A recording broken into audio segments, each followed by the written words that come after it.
Hey everyone, and welcome to another episode of the Mei Lee Show. Hope you guys are all doing okay, staying safe and healthy out there.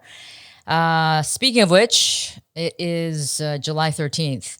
And here in California, just today, our Governor Gavin Newsom announced that we are rolling back because our numbers are going up in this pandemic. Definitely going the wrong way, as are so many other states. But California is definitely going the wrong way. So today, he said he was definitely ordering the reclosing of several businesses and other types of venues. So this is the deal. Starting from today, he's halting all indoor dining and closing bars, family entertainment, zoos and museums, movie theaters. Also, most counties will be forced to shutter gyms, churches, hair salons, malls, and other businesses under the new order. So, yeah, I mean, this is what we get for not following the rules. This is what happens when you go out there and thinking that the virus has somehow miraculously disappeared and you don't have to wear masks and you don't have to social distance and you can party like it's 1999, which is what's been happening. So unfortunately, the numbers are going up. Hospitalizations are going up. ICU beds are becoming full. It's like the saying, we just can't have nice things. We're like kids. You know, you got to take it away because we just don't know how to manage it. We don't know how to handle it maturely. But here's my warning. And I posted this earlier on Facebook and Instagram. So get prepared for all the Karens and the Kevins to lose their freaking minds over this and start throwing their tantrums and just throwing their fits all over the place because they can't go get their nails done or their hair cut or go to the bar and, drink their beer. So look, be on the lookout for that because that's going to happen. And we're going to see probably a lot more videos coming out of these people losing their minds. But be vigilant because, some of these people are just completely nutso, right? So just be vigilant. What else? Also today, Donald Trump, our fearless leader, was in a press conference. And today, again, he called COVID-19 the China plague, the Chinese virus. And he said, there's 20 different names for this thing. And then he also said what China did, what they did to the world should not be forgotten. So he's continuing, the same rhetoric, just not letting up whatsoever. And look, I know I talk about this constantly, and this is something that has really affected the Asian community here in the United States as well as worldwide. But this repeated rhetoric by the president of the United States is, just does not help matters, right? I sound like a broken record, but he's just not going to quit. He's not going to quit, okay, because this is his thing. This is the way he distracts from his ineptitude. So just know that this is continuing, and that just means that we have to continue fighting the fight. We have to stay vigilant, like I just said, and know that this is something that will continue to affect us. And you have to remember that one of the only ways that we can put a stop to this and try to turn things around is to vote in November. Okay? You have the power in your hands. So if you vote, you have a say in how you want this country to be led, with what kind of leadership, because this leadership, it ain't working. Yeah, you don't have to be a brilliant rocket scientist to figure that out. So please keep that in mind, and let's try to get that movement going leading up to November. And final thing before I start the show and the topic of this episode, which has nothing to do with anything I'm saying. You'll be surprised when I tell you what the topic of this episode is. A quick little update on Michael Lofthouse. Remember, he was the British guy up in Carmel Valley, California, who was verbally harassing a Asian family that was celebrating a birthday, and he was saying some pretty hateful things about them, racial slurs, and he got kicked out of the restaurant. He lost his job. But there have been some alleged interactions between him and some other people on Instagram, where he's continuing the racial rhetoric, but people have been sending me these posts, and I got to go with my gut as a journalist. Something doesn't seem right about these interactions. So my gut is telling me these might not be real. It might be someone who created these accounts and is as posing as Michael Lofthouse. If it really is Michael Lofthouse, that means he's created a new account and he's still online saying these hateful things, which, unless he's a complete lunatic, I just find that very hard to believe. So here's why I'm saying this. And it's the video that I put out on Instagram, just the other day. It's about being accurate. And journalism is about being accurate. We have to verify.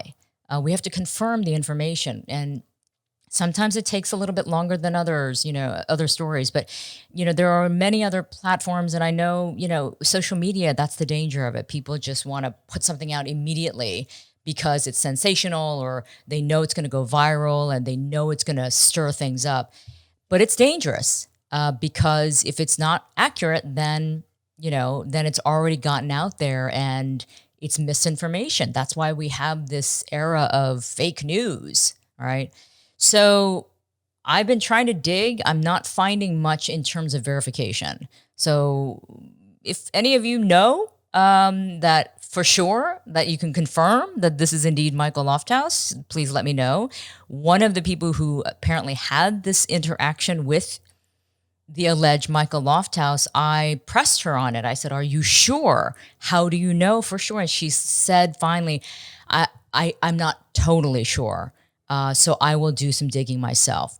So there you go. I mean, this is what happens. So anyway, so that's the update there. Okay, now on to today's show, which has to do with Kpop.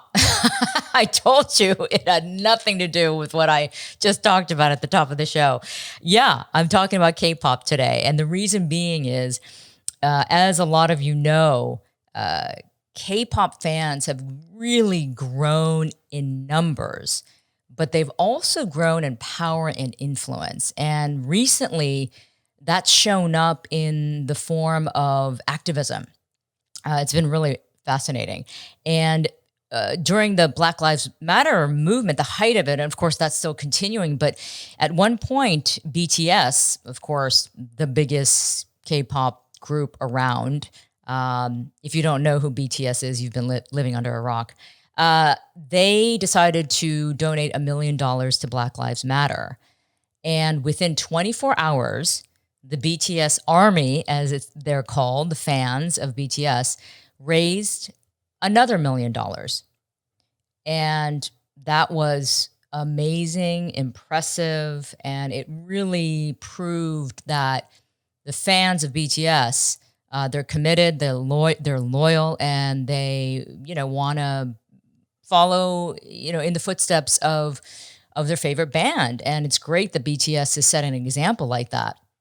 And then, of course, we saw what happened with the Tulsa rally of Donald Trump. And there were reports that TikTok users and K-pop fans sort of worked together on reserving tickets for this Tulsa rally, fully knowing that they were not going to go. They just wanted to reserve the tickets to sort of deceive the Trump administration and those holding the rally into thinking that all these people were dying to go to the rally. And at one point, the campaign even said that, oh my gosh, we have 1 million people have ordered tickets. And so they were boasting about that number. Well, lo and behold, the Tulsa rally rolls around and just a little more than 6,000 people showed up in an arena that had a capacity of over 19,000. And then they had even built an outdoor stage.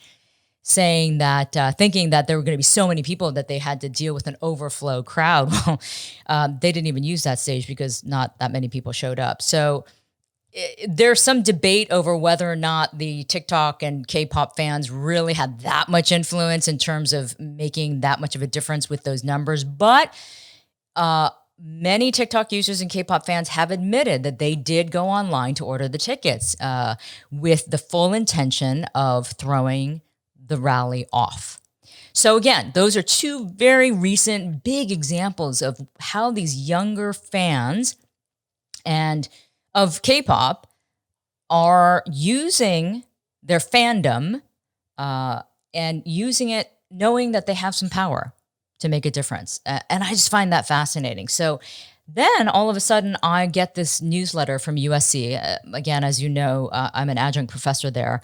And there was a weekly newsletter that came out recently. And there was an article written by an assistant professor, a Korean-American professor, Hye Jin Lee. And it was entitled Rethinking the K-pop Industry's Silence During the Black Lives Matter Movement.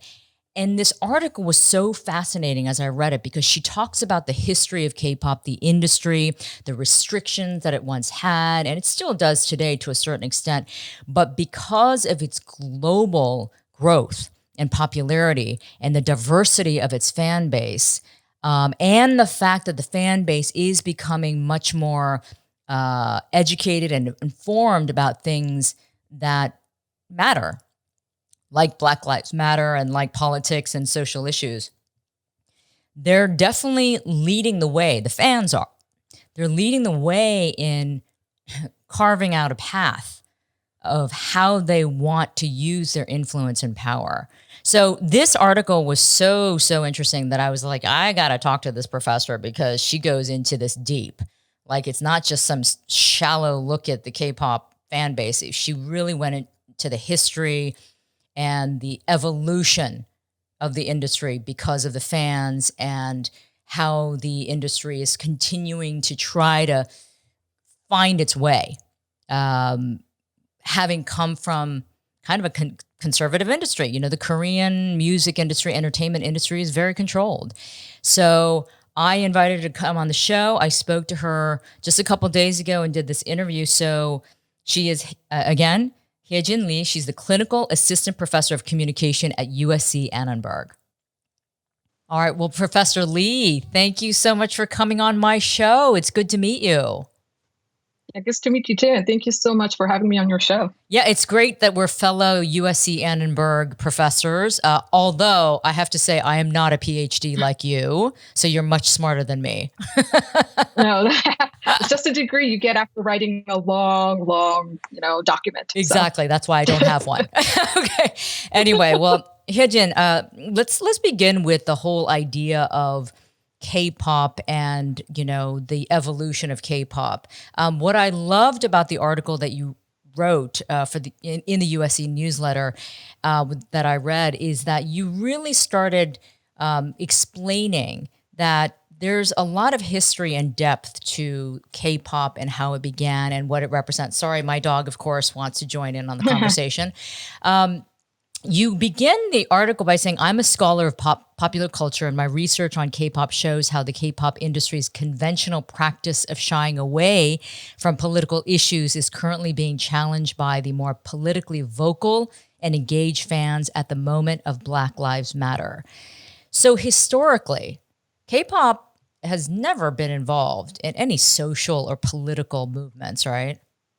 No, I mean, we have to understand how the entertainment industry operates in Korea. The industry is very risk averse, and the stars and especially idols getting mired in controversy is a big business no-no. So the idols, whether it's K-pop or film actors and actresses or comedians, they're kind of like, encouraged not to get involved in politics, whether it's domestic, and with K-pop idols, now international politics. Right. And that's been the business practice, conventional business practice. But now that K-pop has become global, it's meeting all these unexpected situations, such as Black Lives Matter. Although I do want to point out that Black Lives Matter is not just a U.S. domestic issue, it's a global issue. Right. But but in Korea, like racial relations is not something that Koreans think about on a daily basis because it is a very homogenous country. Right. So they don't think about race. So for them, like, whatever is happening here, in terms of Black Lives Matter is something that can come across as very very distant. So I think like the industry was like trying to figure out whether they should say anything about it or not, whether talking about it would get them into trouble. So there was a lot of, it took a while for even Big Hit to send out an official statement, and then, SM is like the second company to do so. But that's always been like the practice. And we have to look into like how K-pop industry operates. That kind of helps us understand why K-pop idols are discouraged from speaking up and becoming issues. involved. Yeah. And you explained that, but let me just explain to the audience, because you mentioned Big Hit and SM Entertainment. Those are two of the largest entertainment companies, right, in Korea right now. Yeah, Yes. right now. And I should mention that SM Entertainment did finally put out a statement, right? An official statement. It took them a while. It took them a while. It took them several weeks, but the fact that they did, right? I'm going to read it very quickly. We are deeply saddened by recent events in the United States, which are tragic examples of the systemic devaluation of Black lives. We stand with our Black collaborators, friends, and fans, and all who are speaking out to insist that Black lives matter. As we continue to educate ourselves on injustices happening around the world, we want to bring further awareness to the Black Lives Matter movement and support this vital conversation. We are new to this conversation, but this is not a single moment. This is a key commitment that we will continue to support. We thank you for using your voice to create positive change. So they're, just like you were saying, they're kind of new to this. They're not used to speaking out about these types of issues, right? Right. I mean, this is the first time that they've actually said something about racial injustice, because SM had a lot of artists who got in trouble for making racist comments or making fun of Black people through through caricatures and stuff like that. And blackface. I mean, they've definitely done. Like they have Halloween parties where their artists have shown up in costume with blackface and stuff like that. So this is for them to say that we are new to this conversation is kind of really. But for them to speak out is the first time. Yeah. So I think SM is also realizing that this moment is very different. They cannot stand silent. And especially since so many fans have been calling them out for a long period of time. And especially at this moment with the SM Blackout SM hashtag movement. Well, Hye Jin, let's talk then about historically why K-pop, the industry itself, has never wanted to be involved in any political or social issues. There's a reason for that, right? I mean, and it obviously has to do with business and image. Yeah, and also because, there are two big reasons, I guess. There are multiple, but if I have to water it down, one is because entertainers who have been vocal, who have expressed their political stance, have actually been penalized.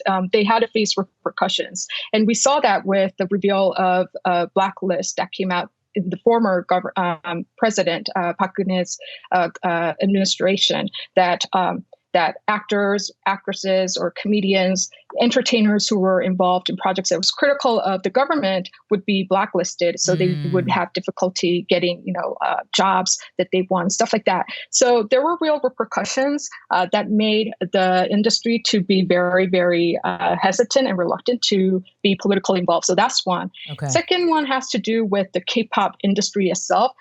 So one of the things that K-pop industry does not make money mostly by selling music. They make money mostly by having their idols appear in a lot of different media appearances, like TV shows, variety shows, reality shows, whatever, and to make them very friendly and accessible, so they can get lucrative sponsorship deals. That's where the money actually comes from.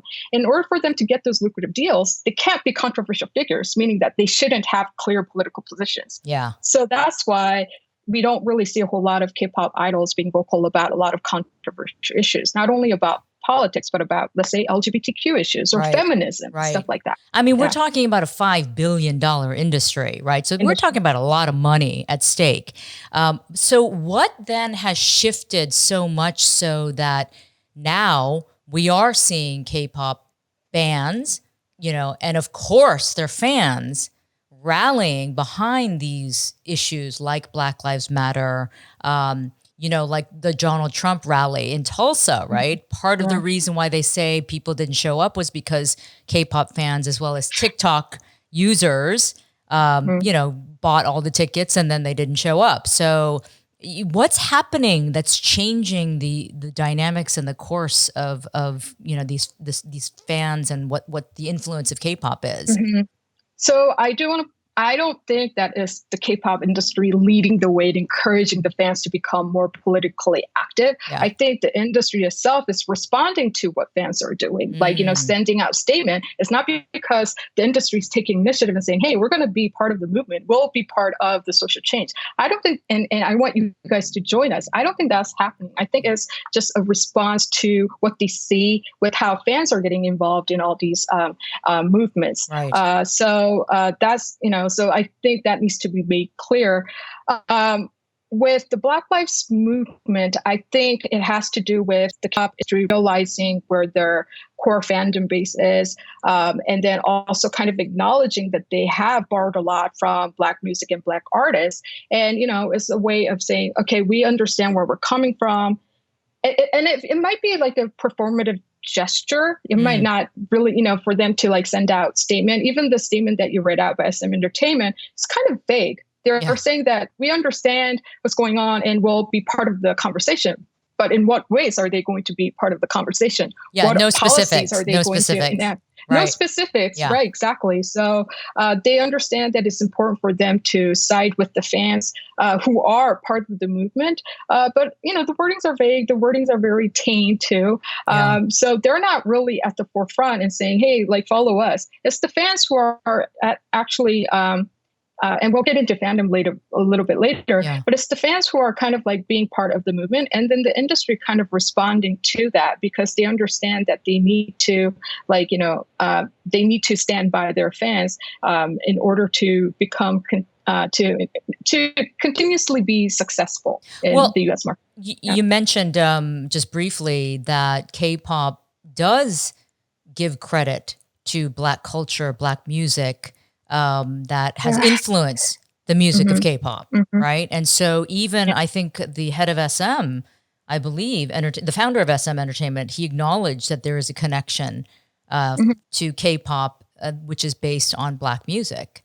And so I guess there's that also admission that we should support this movement to a certain extent because, we've benefited from the Black culture and Black music. Yeah, that can be. Yeah, I don't want to think. I don't think that that's the entire explanation to why they sent out that statement. But I do think that plays a role. Like, they're like, oh, like, yeah, we do owe a bit to the Black community and Black artists and Black music because we did found K-pop based on these influences.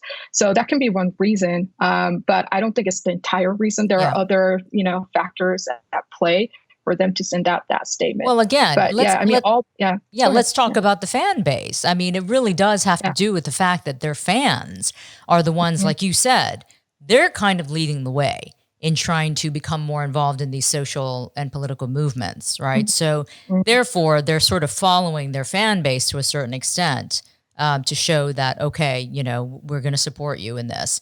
So talk to me about the growing K-pop fan base. The stereotype, which is wrong, a lot of people assume that it's Asians because it's Korean pop. Oh, of course it's going to be Asians, but that's not the case. I mean, now it's become so global, and it's really interesting the makeup of K-pop fan base. Talk to me about that. Yeah, so it did start out with Asian and Asian Americans kind of like, gravitating towards K-pop in the beginning, like let's say like 10 or 15 years ago, like in the mid 2000s. But that has changed significantly since then. If you go to like BTS concert, you see so many different people. Like there are a lot of people who are from, like Black fans, just Latinx fans, and Asian Americans or Korean Americans, or, like just there's a diverse ethnic audience in the group. And why that has become the case. Well, like, first of all, there are a lot of reasons why, like, K-pop audience, the demographic, or the composition of K-pop fandom has changed over the years. Yeah. It might have to do with the change in the media landscape. Now we don't have to rely on traditional media to find contents. K-pop fans discover K-pop mostly through social media. It's not because they saw it on NBC or, or MTV or any, exactly. Yep. I don't think young people watch MTV anymore. No, I'm going to be honest with you. No. MTV has become so irrelevant. Listen, I'm an old fart, but I mean, I'm like thinking, is it even around anymore? I mean, it's amazing. It is around. Yeah. But, okay. It is around, but I realized that MTV, which, used to symbolize youth culture, no longer is a big part of the youth today, right? Because they all kind of moved to social media. But so, like, with that kind of change in the media landscape, more people, like, outside of the Asian American community have found K-pop thanks to the algorithms of social media. Yeah. Like, people talk about how they fall down the rabbit hole. Like, you watch one music video on YouTube, and then that leads to another, and then 4 hours later, you're still watching a K-pop performance. Right. So social media played a big role. And also, like, I think the change of the demographic of the U.S. American, and we're going to focus on American fan here because we're talking about what's happening in the U.S. I think the change in the demographic of American youth also plays a big role. If you look at the younger demographic, the young millennials and the Generation Zs, they're more multi-ethnic. They're more used to, embracing cultural diversity than their parents' generation, their grandparents' generation. So they have the threshold for them to be exposed to and embrace cultural contents that are not produced in America and that are produced in non-English is much, much lower. They're more embracing of different culture. Right. So I think that's another reason why we see more diverse demographic in K-pop fandom than we did like 10, 15 years ago. And the other aspect of the fan base has to do with the youth is also because they're a lot more technically savvy, aren't they? I mean, because they're getting everything on digital and online, but they also know how to use it, which is why some of these movements have involved, like the fan cam, campaign, where they were, I guess, again, the K-pop fans were the hashtag White Lives Matter, hashtag Whiteout Wednesday, and hashtag Blue Lives Matter. They were abruptly blocking those hashtags and those feeds with their fan cams, right? Well, they didn't block it. In fact, I've been listening to some podcasts where Black K-pop fans have been talking about what this moment means. And actually, they have some problems with the way those hashtags have been used by K-pop fans because, like, what they did was they would use those hashtags, White Lives Matter, Blue Lives Matter. And what they would do is they would dump, like, K-pop, like, fan cam images from fan cams. Right.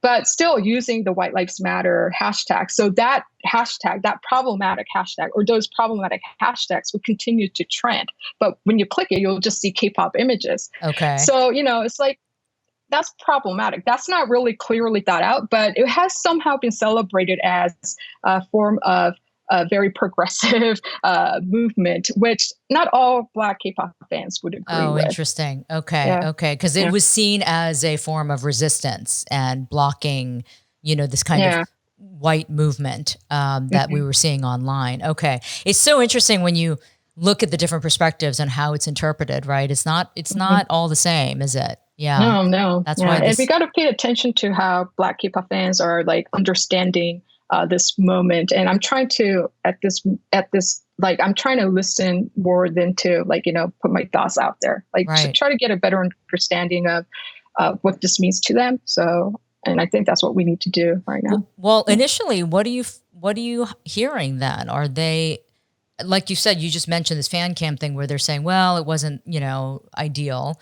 But some of these other movements, like, for instance, the BTS army raising, BTS donated 1 million, right? And then their fan base within 24 hours raised another $1 million. I mean, that's pretty phenomenal. yeah. I mean, it's great that they donated money. Although I think it's more big hit than BTS because I don't know how much of the money was given from the artists themselves. I think it was mostly the company. Yeah. But it was done in the name of their artists. And then of course fans got motivated and they raised the same amount within 24 hours or 25 within a day. It's pretty good, but still pretty good. Yeah. It's still pretty good. It doesn't matter. But they were able to match that and donate to Black Lives Matter organization. So that's good. And I can't, I've only listened to a couple of podcasts, so I can't say that the ones that I heard represents the entire Black K-pop community, because again, even within the Black K-pop community, there's a lot of different voices. But based on what I heard, they're like, yeah, I mean, it's great that the money was given, but this seems to be also very performative. We don't know if this is it's one thing to just donate and then keep silence. We'll have to see how this translates into actions in the future. Right. So they're kind of like, okay, let's see how this goes. But if they're not completely celebratory. They're, happy that Big Hit donated 1 million and the fans were motivated to do so. But they're not thinking, okay, mission clear, we can move on. They're still let's see what happens. Yeah. I mean, this is always an issue whenever there's any kind of social movement, right? You think that people just jump on the bandwagon, initially because that's the thing to do. It's like, oh my God, everyone else is doing it, so I have to do it too. Yeah. And then it fizzles, it goes away and everybody goes back to normal. Right. So I think about that too. It's like, oh, is this just a moment where they'll like you're saying, performative, and then they go back to their thing. Because it's like the thing to do. It's sort of trending. That'll be a test, won't it? Yeah, and same with the fandom too. I mean, they're motivated now, but I don't want to. I think it's great that they're doing their part, but I'm not completely sure if they're 100% motivated by politics. That's a different thing. K-pop fandom are the most visible on social media. They know how to manipulate algorithm. They know how to keep things trending. They have the skills. As you said, they're very tech savvy. Right. They know how to keep things trending to get people's attention. And some of the fans are doing it because they believe in the cause, and some are doing it because they like the fact that they have the power to get people's attention. Yeah, right? No kidding. And also, and I think it also has to do with some people thinking, you know what, K-pop fandom is getting a lot of attention and feel empowered by it, but also they're understanding that maybe this is a way for the perception of K-pop fandom to change as well. Because so far, K-pop fandom has been stereotyped as very frivolous, a bunch of young screaming girls. Yes. Screaming girls who only like to talk about their oppas, right? Right. But now the media is kind of taking them seriously as these political entities. So this is a great way for K-pop fans to get the media to perceive them differently. Right. So change maybe their that image. can also be a motivating factor into why they're engaging on all these actions. Do you think they're wanting to? Do you think they're wanting to change that image? I do think they want. I don't think any K-pop fan wants to be stereotyped as screaming teen girls. I know they hate that. They hate that. They always talk about that. So, you know what's interesting? So I think that's. I was told, and I don't know. You probably know this. BTS fans, they do not want to be called K-pop fans. They think it's derogatory. I didn't know that. Some BTS fans make it clear that they're fans of BTS, not K-pop. So one of the things that I'm trying to figure out is, can we translate BTS success as K-pop success? That's one of the things that I'm trying to look into by looking at fan discourses. And I see a lot of BTS fans saying, let me make it clear, I am a BTS fan, but not a K-pop fan. And they state all these reasons why they like BTS, but not K-pop. Oh, and what are those reasons? Tell me, because I'm so curious about this. Yeah, I mean, they would say that BTS music is different. They understand that BTS is also part of the K-pop industry, but they're different from K-pop industry that makes them appealing to them. For instance, they make their own music, and there are some K-pop artists who make their own music, but BTS kind of puts that at the forefront of their brand identity, how the artists themselves make their own music and communicate with their fans through music. So that's one thing, that they're more I think another has to do with how the message that BTS creates through their music is different from K-pop. Other K-pop artists' music, K-pop music, there's a lot of messages about love and like about pure love and stuff like that. Yeah. But BTS like they there's a lot of different themes going on with their music. It's not necessarily about love. I can't really remember a lot of songs that they focus on love itself. If it is, it's more about love yourself, which is a very empowering message. They talk about being misunderstood. They talk about like the difficulties of being of social oppression and prejudice, because when they started out, they branded themselves as hip hop idol group. And you have to understand, like, idol and hip hop do not mash together that well, because idol is all about being manufactured, being created in a very specific way, whereas hip hop is more about like being true to yourself and being very autonomous, right? Self-expression, exactly. Yeah. So they've been like, when BTS first debuted, they were criticized by the underground rappers, like saying, "Oh, you guys say you guys are rappers or you do hip hop, but you're not real hip hop artists," So they had to like overcome those kind of like prejudice and misunderstanding, and they put that in their music. So, and I think what they did with their music early on resonated with a lot of younger K-pop younger fans, not necessarily K-pop fans, but those who encountered their music were like, yeah, that's totally me, because I'm also struggling. I'm also being misunderstood.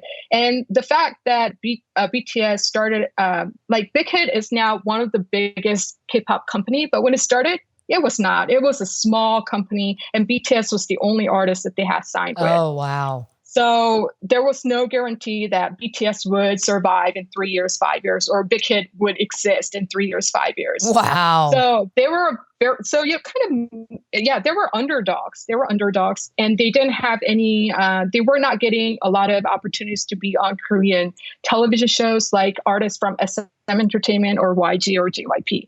So that's why they use social media to directly communicate with their fans. That was their best means to get their message out, to promote themselves. And that's how they got big. Their underdog status actually helped them. I mean, that was really like strategically a good move for them, wasn't it?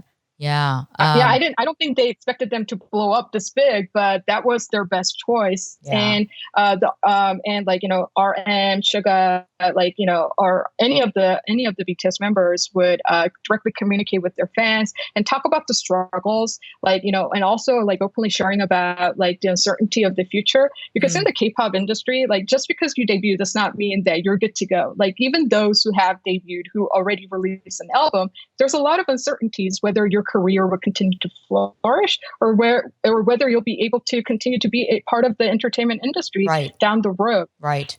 So the members were pretty clear. Like they were very open about sharing their fear and anxiety. I think that resonated with a lot of their fans, or whoever stumbled upon their videos. They're like, yeah, that's totally me. Well, I mean, especially with the young generation. Yeah, I mean, those are themes that I think that would resonate, especially in this age where you are seeing a lot of confusion, depression. We read about those stories about suicide in Korea with the artists who are struggling with depression because of the tremendous pressure and the image that they have to maintain. And so if BTS is truly trying to project a more honest, story of struggle that people can resonate with, I can see why that would be more popular. Right. And it matched well with their hip hop identity too, because hip hop is all about being real, and they were able to do that. I don't know if it was intentional, like that was part of their hip hop, strategy, but it just like worked really, really well, which we weren't seeing with a whole lot of other K-pop idols. There were the companies were more focused on presenting the polished image of these K-pop artists, whereas BTS, in the beginning, now they're like really big, but in the beginning they were like very open about their humble background, the struggles that they're dealing with on a daily basis, not having enough money, having to make decisions between eating or taking public transportation because they don't have money, stuff like that. And I think that's something that a lot of young people and even older people would understand and identify with. Sure. And you want to kind of like cheer them on. Underdogs. You always want to root for the underdog. Well, Hye Jin, I mean, this is your area of expertise. I mean, you are a scholar of popular culture and K-pop and various other art forms. But do you get surprised even now by the global success and recognition of K-pop? I mean, come on now. I mean, growing up as a Korean American, I never thought that there would come a day when an all Korean boy band, right, would take over the world like this. Right. I mean, that to me still is stunning. Yeah, it is amazing. I mean, because I've been tracking I mean, it's only been like 5 years since I've really studied K-pop, but I've been like always observing and been like reading up on what's going on with K-pop industry and fandom. And it is really surprising the achievement that K-pop has achieved in the last couple of years. I mean, even when Psy got popular with Gangnam Style, I wasn't really surprised because that seemed more gimmicky because it's like one song, and Psy's popularity was not based on fandom. But like the song was catchy, the music video was funny. And there was a funky dance that went along with it. Yeah, the funky dance. I don't think Americans got the nuance of the song, which was like, parody of the, luxurious lifestyle in Gangnam District. But still, it worked. And it worked with the, virality of social media, how social media works. So it was surprising that that song took off because when he released that song in Korea, people didn't really pay a whole lot of attention. So it got big in the States first, and then later it became popular in Korea. Just like BTS. BTS got big in the States first, and then later became popular in Korea as well. Although they had fandom, but again, they weren't able to be as popular as other groups that came out around the time BTS came out. But it is really stunning. All these, achievements.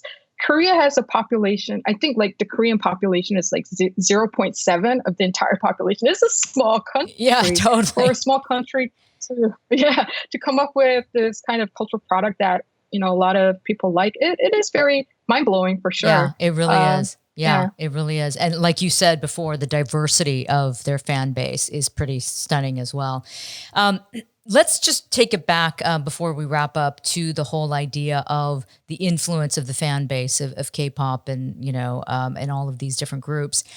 We're in a political season, right? And we have a lot of social unrest here in the United States. And look, xenophobia has been affecting the Asian American, community here as well. So there's a lot of, excuse my language, there's a lot of shit going on in this country right now, right? And so therefore, I just still find it pretty fascinating that these young people, mostly young people, like you said, the demographics vary a little bit, but these tech-savvy young people are really galvanizing this way and taking their love of this musical genre and then using it towards, political, social change. So I just wonder, do you think this is going to continue? Like you said, it might be just trending for now and they love the attention.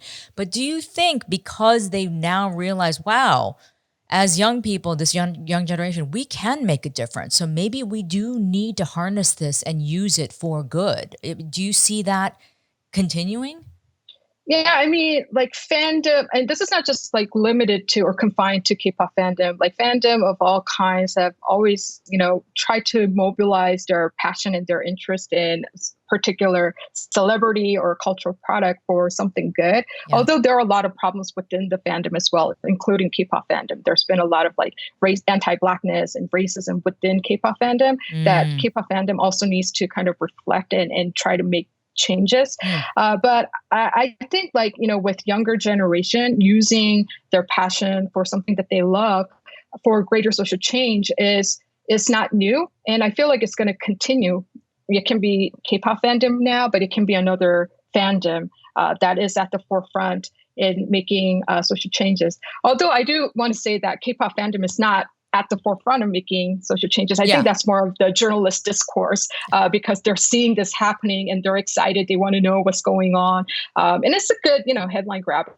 And they know they'll get clicks by, writing about it. Yeah. It's true. It's true. Yeah. I think it's a phenomenon that maybe they were not aware of before, that this whole, fan base existed for a long time. Right. But now because of the connection to timely matters, I think that's where they're jumping on the story.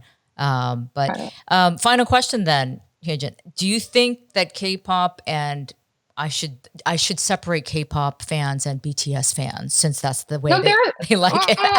No, there are some overlaps too. Okay, so there's like two faction in the BTS fandom, the army. Some army are also fans of K-pop and they, stumbled upon BTS. And then there's those who are just BTS fans. Okay. I do know that a lot of One Direction fans have become BTS fans as well. Oh, that's an interesting, but I could see that. I could see that correlation. Yeah. Well, anyway, so let's talk about all the fans of K-pop, BTS, and all the different bands. Do you think that this will just continue growing in terms of the popularity of this kind of music and the music out of Korea, or is it just again a phase? But again, I look at this and say, hey, man, BTS has been around for a while, and before that, there were some other bands too. So it seems like it's not. The heat of it is not dying off anytime soon. At least that's what I can see. Yeah. So because like K-pop is like it's really quick with transitioning. It's very up to date. Like one of the things that we will have to look into is like the BTS members. A lot of them will have to go to the military soon. Oh, right, of course. Yeah, that's a big. We should explain to the audience, just in case some folks don't know. It's a requirement for all Korean men to go into the army for 2 years. Right. So no matter what, so they will lose 2 years. They're out. Yeah. Right. Yeah. Unless they're like sick or they have some illness. But most of the healthy young men will have to serve in the Korean military. Right. Unless you're like Donald Trump, who claims to have had bone spurs, whatever. Okay, go ahead. Okay. Yeah. So I know Jin, who is the oldest of the member, will have to go to the military by the end of this year because he's like 20. I think he's 28. And that's like the maximum age so he can't postpone any longer. So once that happens, once the BTS members start entering the military, we'll have to see if there will be another big group that can replace them and kind of like, be at the center of this K-pop phenomenon. Right. We'll have to see. One thing that we know is that there will continuously be an abundance of K-pop contents online. That will not change. Yes. It's not just music video, but all these idols making appearances on movies, on TV shows, dramas. So there will be contents, abundance of them that will keep people intrigued and interested. Right. So I do think the phenomenon can continue, but the industry also has to make adjustments and changes as well. And we're seeing that gradual changes, like more artists are able to speak their voice through music. That wasn't really allowed. Although there were artists who made their own songs, such as G-Dragon of Big Bang or Jung Jun-young, former Beast, now Highlight. So there have been artists who made their songs, but it was kind of like, limited to like the theme of love. But now we see more younger K-pop artists who are kind of encouraged to speak up and talk about their feelings or, to share their experience through music. Right. So that's one change that we're seeing. So, but if the industry wants K-pop to continuously be global or to be globally popular, it can't continue to do what it's been doing. It needs to be aware of what the global fans are, what they want, what their concerns are, and make adjustments to those concerns and those desires. Yeah, it has to continue to evolve, which I think right now, clearly, it's understanding that it's going through a bit of an evolution because of everything that's happening right now in the United States. So that's pretty fascinating. Well, Professor Lee, this was such a cool conversation. I knew that it was going to be really interesting because, look, I'm totally not the demographic for K-pop and stuff, but I'm still interested in it because I'm Korean. I'm very proud of the success of K-pop. It's again, when I was growing up, I never thought this day would come. Where the Koreans would get this kind of recognition from, such a wide and diverse fan base. But it's fascinating. I think it's so interesting, the growing influence of the music, but then also how it's triggering, fans in terms of what they're willing to do. Right. Yeah. So we'll see whether the K-pop fans' interest, like what they're doing, will translate into, other political actions. Yeah, That's to see. Definitely, we'll have to keep an eye on that for sure, and I'm sure you will too. So, hey, listen, thank you, my fellow USC professor, for coming on the show. It was great to meet you. I know USC right now is going through major transitions, just like so many other universities are because of COVID-19. So I can't say I'm going to see you in the hallway anytime soon, but thanks so much. Yeah, at some point we will. But thank you so much, okay? And you take care. Thank you. Yeah, thank you so much. All right. Okay, I knew that was going to be a fascinating conversation with Professor Lee about K-pop and its influence and its history.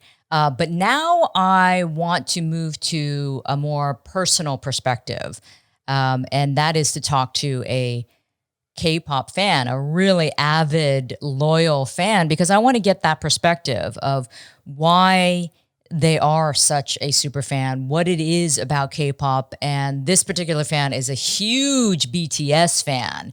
And, you know, what is it about the band and what they signify and, you know, what they stand for that she loves so much. So using some of my personal contacts, I was able to track down a young woman by the name of Caitlyn Kim, who is a diehard super fan of BTS. So she joins me now. Hi, Caitlyn. Welcome to the show. Hi, thank you for having me. Yeah, it's so good to meet a real life diehard BTS fan. So that's the right description for you, right? Yes, yeah, it is. Okay, so I think you were just telling me before we got started with this interview that you have been a fan since 2015. Right? Yes. So tell me what it is about, first of all, tell me what it is about BTS that you love so much that makes you such a loyal fan. Oh my gosh. Okay. So this gets kind of personal. I went through a depression stage in my life during middle school. It was pretty hard for me.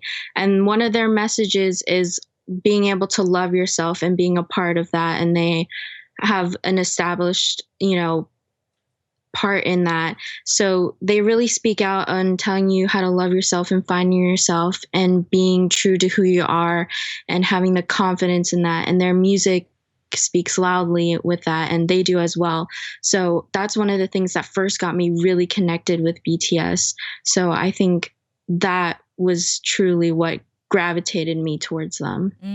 Yeah, you know, I hear that from a lot of fans, that BTS speaks to deeper emotions, not just the frivolous stuff, but they kind of really are honest about, you know, vulnerabilities and hard topics sometimes.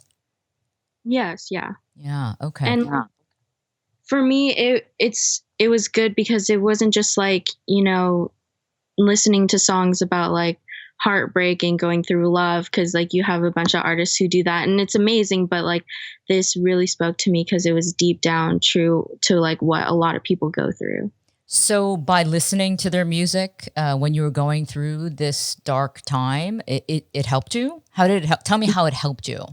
So being able to feel connected in a way, because they spoke out about their own problems that they went through, because you know, one of the members named Yoongi, he spoke out about how he went through anxiety and he also had a hard, you know, time getting started before he was famous with BTS. So being like and feeling the, you know, connection of that I'm not the only one out there who like feels the way that I feel. So it made me feel like at home, you know, it made me feel really connected in a way. Right. Like it's not just you. Like you're not alone in feeling this way. Yes. Yeah. Yeah. It's great to hear that, because oftentimes people who don't know, you know, BTS as well as you do and how it's affected you in a positive way, you know, people might just say, oh, these kids, you know, they're just screaming girls who just think the boys are cute and that's why they like them. But so it's interesting to hear you as a fan talk about something that really made an impact on your life in this way. Yeah. What about your friends and other BTS fans? Do they also feel the same way? Have they gone through these types of different emotions with the band? I would say some yes and some no. I know a couple friends who had, their own problems and, house issues or life, on its own. I'm not going to go too much into that, but, and then I know some people who were just like, wow, this K-pop, it's like taking on and it's becoming this worldwide phenomenon. I'm kind of interested in why a lot of people like this and what it is. So then they're drawn by that. Yeah. Yeah. Well, tell me then, what do you, as a fan, because since you've been a fan for now 5 years, right? And at your age, that's a long time. At my age, it's not so long. But for 5 years, you've been a real loyal fan and you still love them, obviously. And they are a phenomenon, right? I mean, they are so massive, so global, and it's international, right? Again, the stereotype might be that it's just Asians who love them, but we're talking people across the board. Does that surprise you? Or again, as a longtime fan, you're not surprised by this? It's a little bit of both, honestly. I was surprised at first. I'm like, wow, it's great that like other people besides just Asians are getting into the world of K-pop. But then it made me glad that like it became more diverse and more people started to grow to love something that is open out and out there. And it's not just for Asian people. Right, right. Well, Caitlyn, let's talk about the power of K-pop, BTS. I mean, you guys are called the BTS Army, right? The fan base. And the influence now that we're seeing that this fan base has, right? When Black Lives Matter started taking off, all the protests, BTS decided to donate $1 million to the cause. And within 24 hours, the BTS Army raised an additional $1 million. I know you took part in it, right? Yes. Yeah. Tell me why. Tell me why and what that meant to you to take part in that. So the Black Lives Matter movement is just I relate to it in the way that like I know people personally who have gone through certain things that I haven't, just because of who they are and what the color of their skin says. And for me to have been able to donate even the amount that I did made me feel like at least I did a little bit, like something that can help out no matter like what the cost was. Yeah. So I think for a lot of people, it was great to be a part of that additional $1 million that BTS already laid down. We were just like, you know what, we'll help out too for this cause that needed the money and that didn't need the money, but like needed the support. Yeah. I would say. Right. So yeah, it made me feel good. Because it got a lot of news. It got a lot of attention, right? Because it happened within 24 hours, right? And it was all the fans. And that again told the world the power of BTS and K-pop and the fans, the avid fans who are willing to just immediately respond to something. So, from your perspective as a fan, what does that what should that tell us about you guys, about fans like you? Well, I would say that we are really passionate people who are willing to do no matter what it is to help out something that we strongly believe in. Yeah. So if BTS may be that thing, we'll do almost anything to help, either raise money, support charities, donate, we'll do all these things because not only because of BTS, but for the cause that they're supporting too. Right. So I think maybe it will help other people know that we're this powerful group of people who are willing to do amazing things for the world and will help out. And we're not only just these crazy screaming girls in like their rooms, fangirling about a boy group. Right, right. No, you just gave me chills saying that. And I'm not just saying that because it just goes to show that the youth of today, they might be fans of this band, but there's a deeper cause and a purpose that you have for your love of this group. And it's because they're, supporting things that matter with purpose, right? So what I'm so curious about, Caitlyn, is you're 17 and, you know, their fan base, there's a wide range of ages. But what I love about the K-pop, and I know some BTS fans don't like to be called K-pop fans, right? They like to separate themselves from K-pop. I've heard. I mean, there's always that group of people. Yeah. Okay. But you don't mind. But you know, what this also goes to show is that this fan base, this youth, they're really, you know, very conscious of making a difference. Right. Yeah. Where does this come from, do you think? I mean, again, from your own experience, where is this coming from? Well, I think our generation, Generation Z, we are a group of people who like to stay aware, stay informed. We like to try to help out and fix anything that we can.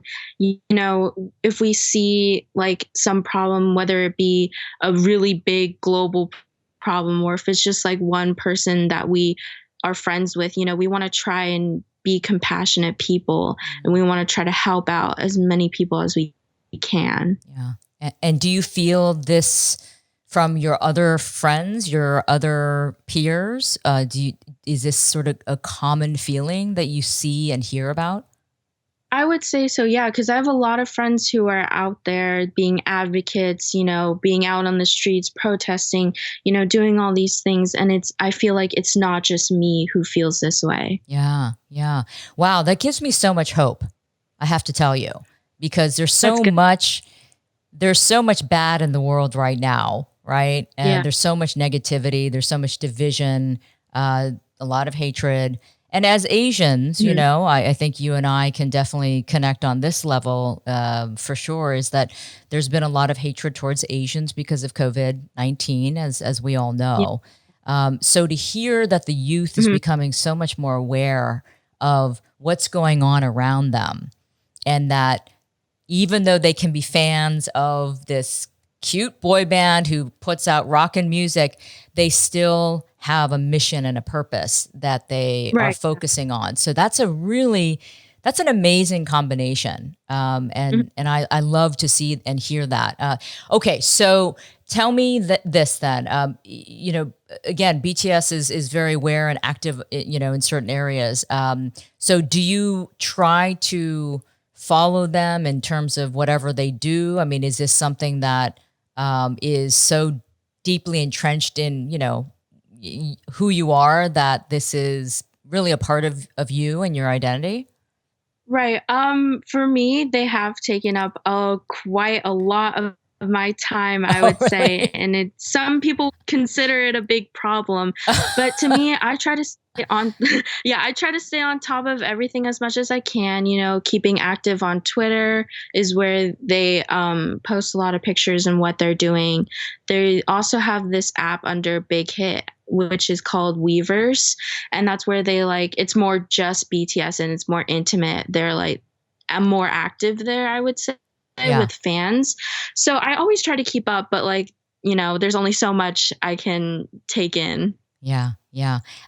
And for you then, has this inspired you to become more of an activist or advocate for different causes that maybe you never would have before, like Black Lives Matter? But has it also sort of stirred something in you at the age of 17? You're still in high school, about the importance of being more, you know, active and, you know, civically minded? I would say yes. You know, BTS has inspired me to do a lot more, reach out and try to help many people.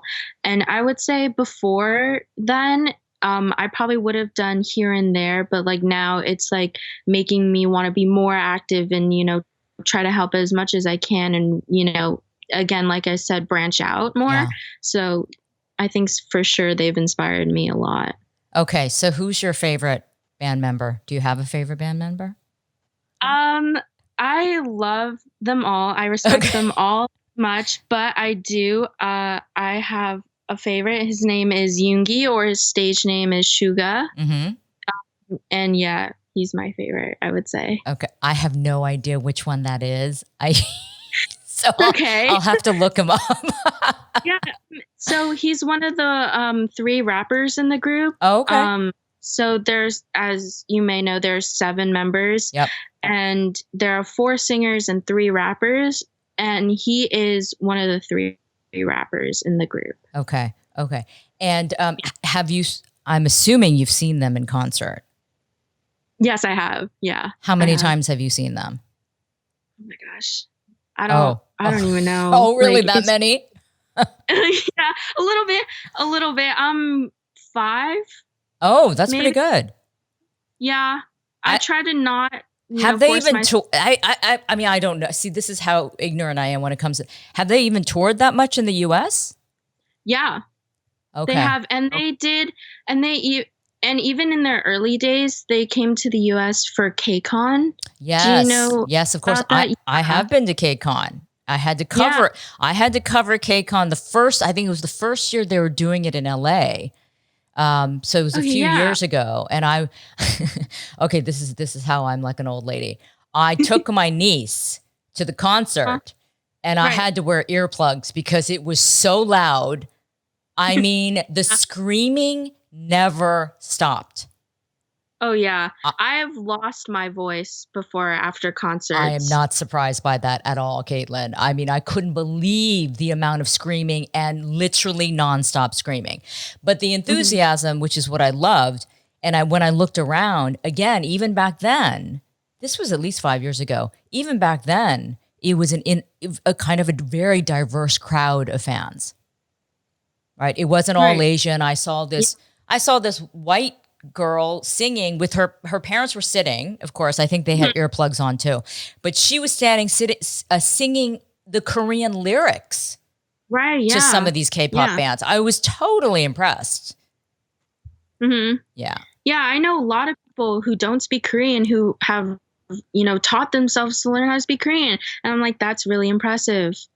That's crazy. It's amazing. It is amazing. So that goes to show again the power of K-pop and the influence that it can have on, on multiple levels across all walks of life. So that's pretty cool.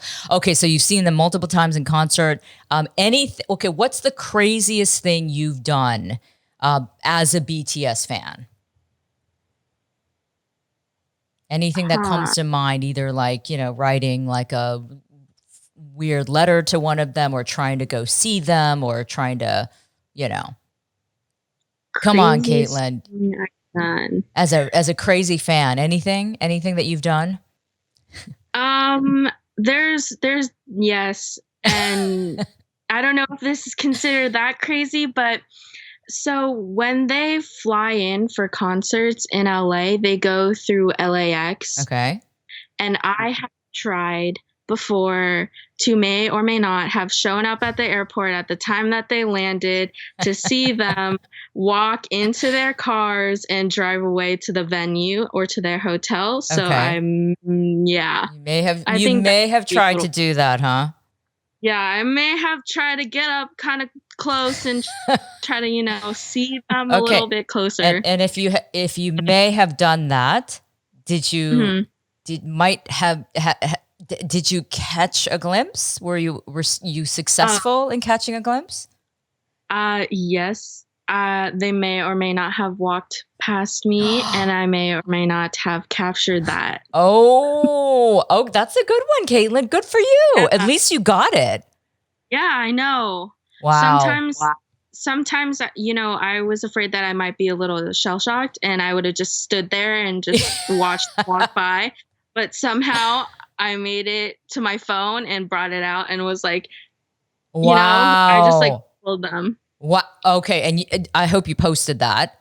Oh, I think I did. It was a while ago, but I think I did. Maybe. I'm just saying, if you posted it, you must have gotten so many likes and comments from that. People were all like, "How did you know when they were going to land?" And I was like, "You have people out there who know these things somehow, and you just got to do it." Hey, that's why you're a super fan. You got to know these things. And you got to know the right people. So good for you, Caitlyn. That's like good investigative journalism. That's what I would call that. Yeah. So, Okay. Well, Caitlyn, before I let you go, then, and if BTS were watching right now, what would you want to say to them? Oh my gosh. I would probably, okay, I would say thank you so much for putting yourselves out there and continuing doing what you're doing and helping more people support themselves and loving themselves and having the confidence to get through life. Thank you for putting out music, and thank you for putting out so much work and dedication in writing your own music, and keep doing what you're doing. We all love and support you no matter what you guys do. I love it. I love it. Well said, Caitlyn. And you know what? I hope they hear that. Great message. Yeah. Oh, well, Caitlyn, thank you so much. It was so great to speak to you about BTS and your love of them. Yeah, again, thank you for having me. I enjoyed it. Yeah. And you know what? I'm so glad you've been inspired by what they do, and it has activated something in you to do more, and then also to empower yourself. So I think that's so important. Yeah. Okay. Yeah, I would agree with that. I think that I'm very, very glad that I found BTS and was able to continue through life and, stay happy and, find that for myself. Good. Well, keep doing that and keep being who you are and just grow stronger by the day. But thank you so much for sharing your story and your insights on BTS as a super fan. So, all right, Caitlyn, you take care, okay? Thank you. It really is amazing how music and a popular group and groups can make such a difference in the lives of individuals through their music, through their message. So I was happy to talk to Caitlyn about the positive impacts that BTS has had on her. And, in terms of the growth and popularity of K-pop overall, we continue to see that, right? Just recently, the group Blackpink, that's the all-female group, they put out a new single. It's called How You Like That. It shattered YouTube's 24-hour viewing record, and it even outperformed BTS by more than 7 million views. Can you believe that?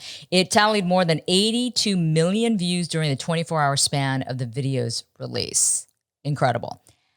But they got into a little bit of hot water with that video because the Hindu deity Ganesha flashed in the video for like a couple seconds, but some very astute viewers of the video noticed that the statue of Ganesha was in the video, and these fans spoke out because they said, this is not the right use of this deity in a video. We want you to take it out. And so they really did put up kind of a fuss, and they put up a fight, rightly so, I think. I mean, and good for them for speaking up about it because they were offended. Well, guess what? The record label and, the folks behind Blackpink, they decided to cut out that segment of the video. And so they listened to the fans and they acted. So again, an example of how the power of K-pop fans is pretty impressive. And they're not a bunch of little screaming girls. They're very aware. These fans are very aware. They're in tune, and they are ready to speak up about something. And so that's, again, I think that's another example of what's happening. It's a constant evolution of K-pop and its fan base. So hopefully you enjoyed this episode. I mean, I certainly did. Listen, you guys, I mean, I'm not a huge K-pop fan. It's like I don't even know the names of the BTS guys, but it is exciting for me to see that this genre of music coming from Korea is doing so well and it's being so appreciated around the world. As somebody who grew up with none of this, not even any, icons or role models who were Asians, forget Koreans, when I was a kid, it's pretty cool to see It's pretty cool to see that there's such an openness to this idea of international music in a different language by so many different people from all walks of life. So that's progress, guys. That really is. That gives me hope. All right, so that's the show for today. I'm so glad you guys were able to tune in. And I know I always remind you to do this, but if you have not subscribed to the Mei Lee Show channel on YouTube, please go do that. It's just a click of a button. So that certainly helps just show that you're supporting the show and pass along the info to others who might be interested. And you can also listen to this podcast on all major podcast platforms. All right. Okay. Well, guys, take care, and I will see you next time.